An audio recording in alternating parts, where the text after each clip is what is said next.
নামটা বলবো না, কিন্তু আপনারা জানেন যে এমনভাবে তারা কাজটা করেছিল যাতে আশপাশের দেশ নিজেরা এখান থেকে কূপ খনন করে গ্যাস নিয়ে যাচ্ছে, দেখা যাচ্ছে হয়তো খোঁজ খবর করলে দেখা যাচ্ছে যে বাংলাদেশ গ্যাসটাই তারা ওই দিক থেকে টেনে নিয়ে চলে যাচ্ছে। কিন্তু আলহামদুলিল্লাহ, আল্লাহর রহমতে এবার গেল রমজানে আমরা সেটা সক্ষম হয়েছিলাম রাখতে। বিসমিল্লাহির রহমানির রহিম। আজকে প্রথমেই আমি এখানে উপস্থিত হুজুর বাবুনগরী এবং বিভিন্ন দেশের বিভিন্ন এলাকা থেকে যে সকল উলেমা একরাম আপনারা এসেছেন, আসসালামু আলাইকুম। প্রথমেই আমি আল্লাহর দরবারে শুকরিয়া জানাই, কারণ নির্বাচনের আগে আমি হুজুরকে কথা দিয়েছিলাম যে আমি আসব, কিন্তু নির্বাচনের পরে আপনারা দেখেছেন আমরা যখন আল্লাহর রহমতে সরকার গঠন করেছি, সরকার গঠন করার একদিন পরেই রোজা শুরু হয়েছে। খুব স্বাভাবিকভাবেই ফ্যাসিবাদের মাথা হয়তো পালিয়ে গেছে, কিন্তু ফ্যাসিবাদের তো অনেক কিছু রয়ে গিয়েছিল, এখানে এখনো আছে।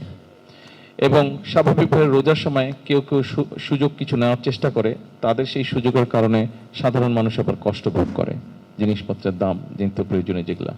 তো স্বাভাবিকভাবে একদিন পরে রোজা শুরু হওয়ার পর থেকে স্বাভাবিকভাবে নতুন সরকার আমাদেরকে খুব সতর্ক থাকতে হয়েছে যাতে সেই বিষয়টা আমরা মোটামুটিভাবে কন্ট্রোলের মধ্যে রাখতে পারি। আলহামদুলিল্লাহ, আল্লাহর রহমতে এবার গেল রমজানে আমরা সেটা সক্ষম হয়েছিলাম রাখতে। কিন্তু রোজা শেষ হতে না হতেই শুরু হয়ে গেল মধ্যপ্রাচ্যের এই যে ইরানের সাথে যে আমেরিকার যে সমস্যাটা, এটা শুরু হয়ে গেল। ফলে তেল জ্বালানি সহ বিভিন্ন বিষয়ে পুরো অর্থনীতির উপর একটা চাপ তৈরি হলো।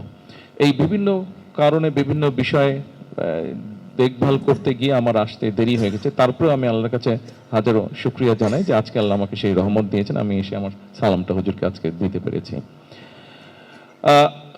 সকল মুরব্বীবর্গ সহ সকল ইলামা ইকরাম আপনারা যারা এখানে উপস্থিত আছেন, আপনাদের প্রত্যেককে আমি আরেকটা কারণে শুকরিয়া আদায় করতে চাই, আপনাদের কাছে ধন্যবাদ জানাতে চাই। বিগত নির্বাচনের সময় আমরা একসাথে থেকে কাজ করে যেভাবে দেশকে বিপদের হাত থেকে আমরা মুক্ত করেছি, সেই জন্য এখানে আপনাদের সারা দেশময় আপনাদের যারা আছে সহকর্মীবৃন্দ আছে তারা কাজ করেছেন, ফলে আমরা দেশকে একটা বিপদ থেকে আমরা রক্ষা করতে পেরেছি।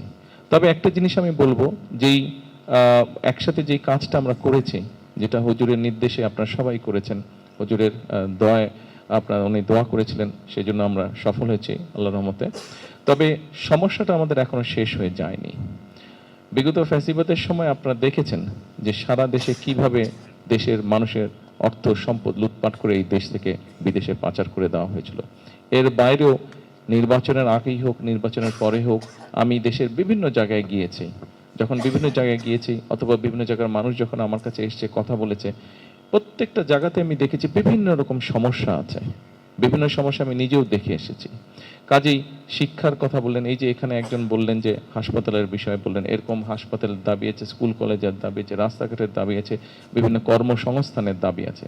আজকে সকালবেলা আমি গিয়েছিলাম মাতার বাড়িতে এই জন্য গিয়েছিলাম যে ওই পুরো অঞ্চলটা, এর আগে আপনারা কয়েকদিন আগে দেখেছেন যে এখানে সালুদ্দিন সাহেব এবং খসরু সাহেব কয়েকদিন আগে এই ব্রিজের কর্ণফুলী ব্রিজের ওপারে একটি জায়গায় আমরা চাইনিজদের সাথে কথা বলেছি, চাইনিজদেরকে আমরা বড় একটা জায়গা দিয়েছি, সেখানে তারা মিল কারখানা করবে। কিন্তু এই মিল কারখানাগুলো চালানোর জন্য তো বিদ্যুতের প্রয়োজন, গ্যাসের প্রয়োজন। বিগত 17 বছর ফ্যাসিবাদের সময় যেটা হয়েছিল, এই গ্যাস বিদ্যুৎ এগুলো এমনভাবে ব্যক্তি খাতে বা বিদেশিদেরকে দিয়ে দিয়েছে, ফলে দেশের ভিতরে নিজেদের গ্যাস আছে কিনা এটা তারা খুঁজে বের করার চেষ্টা করেনি। নামটা বলবো না, কিন্তু আপনারা জানেন যে এমনভাবে তারা কাজটা করেছিল যাতে আশপাশের দেশ নিজেরা এখান থেকে কূপ খনন করে গ্যাস নিয়ে যাচ্ছে, দেখা যাচ্ছে হয়তো খোঁজ খবর করলে দেখা যাচ্ছে যে বাংলাদেশ গ্যাসটাই তারা ওই দিক থেকে টেনে নিয়ে চলে যাচ্ছে। কিন্তু বাংলাদেশের নিজস্ব খনি, এই ফ্যাসিবাদের সময় নিজস্ব খনি তারা, এই যে আমাদের যে বাপেক্স আছে, তাদেরকে কোনো কাজ করার সুযোগ দেয়নি, তারা স্কোপই দেয়নি কাজ করার, বিদেশিদের হাতে তুলে দিয়েছে।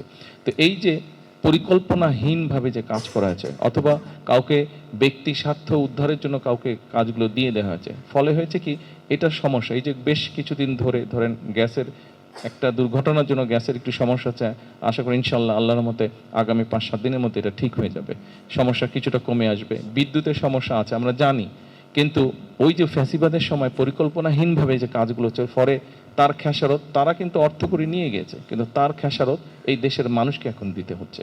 ফলে এই সবগুলো বিষয় একটা পরিকল্পনা গ্রহণ করতে হচ্ছে আমাদেরকে।